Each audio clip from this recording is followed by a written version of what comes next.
Hello বন্ধুরা, আসসালামু আলাইকুম। কেমন আছো তোমরা সবাই? আশা করছি যে যেখানে আছো সবাই সুস্থ আছো।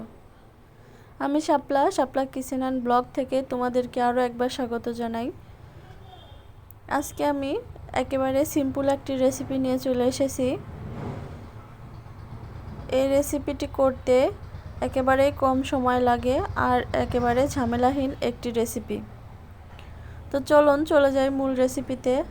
আজকে আমি ইলিশ মাছের পাতলা ঝোল করেছি, সেটাই আপনাদের সাথে শেয়ার করব। তো তার জন্য চুলাতে কড়াই বসিয়ে দিয়েছি, তার মধ্যে দিয়ে দিচ্ছি তেল। তেলটা একটু গরম হয়ে আসলে এর মধ্যে দিয়ে দিব কাঁচামরিচ। ঝালটা আপনারা আপনাদের ইচ্ছা মতো নিয়ে নেবেন।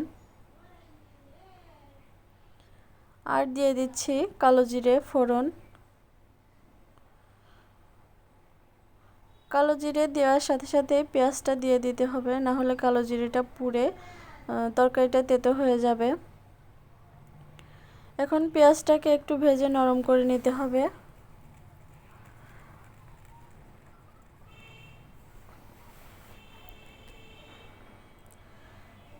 এখন দিয়ে দিব আমি স্বাদ অনুযায়ী লবণ।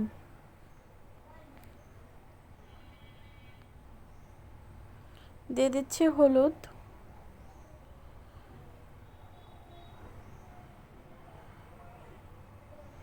এখন দিয়ে দিব 1 চা চামচ জিরে বাটা।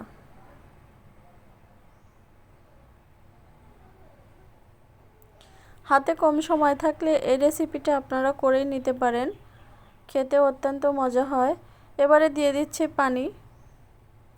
পানিটা দিয়ে আমি মাছগুলো এখানে দিয়ে দিব। ভিডিও দেখার শুরুতে অবশ্যই একটা লাইক দিয়ে দেখা কন্টিনিউ করো। আর আজকের রেসিপিটা যদি ভালো লেগে থাকে অবশ্যই একটা লাইক, কমেন্ট এবং শেয়ার করে দেবেন। তো মাছগুলো দিয়ে আমি ঢাকনা দিয়ে ঢেকে এভাবে রান্না করব কিছুক্ষণ।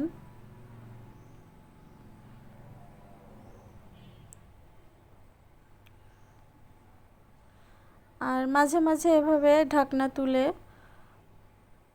আস্তে আস্তে করে নেড়ে দিতে হবে। মাছটা যেহেতু আমরা ভাজিনি, সেজন্য মাছটা অত্যন্ত নরম। চেষ্টা করবেন এটাকে আস্তে নাড়ার। জোরে নাড়াচাড়া করলে মাছটা ভেঙে যাবে। তো আমার মাছটা হয়ে এসেছে। এখন পর্যায়ে চুলাটা আমি অফ করে দিলাম। মাছটা এখন পরিবেশন করে দেখিয়ে দিচ্ছি। দেখতেই পাচ্ছেন কতটা লোভনীয় হয়েছে আর খেতেও অত্যন্ত মজা। আপনারা বাড়িতে অবশ্যই ট্রাই করে দেখবেন আর রেসিপিটি কেমন লাগলো কমেন্ট করে আমাকে লিখে জানাবেন। আর আমার চ্যানেলে নতুন হয়ে থাকলে চ্যানেলটি অবশ্যই সাবস্ক্রাইব করে পাশে থাকা বেল বাটনটি অন করে দিবেন, যাতে পরবর্তীতে কোনো ভিডিও আপলোড করলে নোটিফিকেশন পৌঁছে যায় আপনাদের কাছে।